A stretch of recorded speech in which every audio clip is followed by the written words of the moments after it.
अस्सलाम वालेकुम। SM news के साथ मैं हूं इश्तियाक अली। खबरों का सिलसिला बढ़ाते हुए खबर शामिल करते हैं भावलनगर से। पंजाब भर की तरह ज़िला भर के पटवारी कलम छोड़ हड़ताल पर चले गए।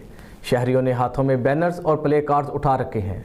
भावलनगर जामपुर में अफसरान के बिलाजवाज दवाओं से पटवारी की खुदकशी इस निज़ाम के मुँह पर तमाचा है और सदर अंजुमन पटवारियाँ खलील जट का कहना है कि मोहम्मद वसीम अख्तर की खुदकशी नहीं, ये मुजरमाना फेल और कत्ल है।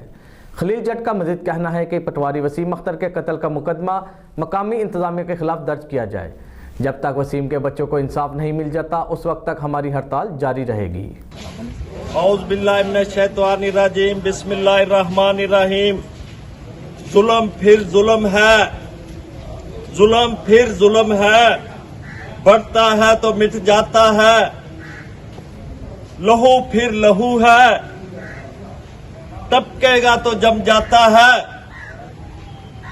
मेरे प्यारे भाई वसीम अख्तर, तहसील जामपुर, जिला राजनपुर, उसे एसी साहब और हेड क्लर्क हफीजुल्लाह ने बहुत टार्चर किया।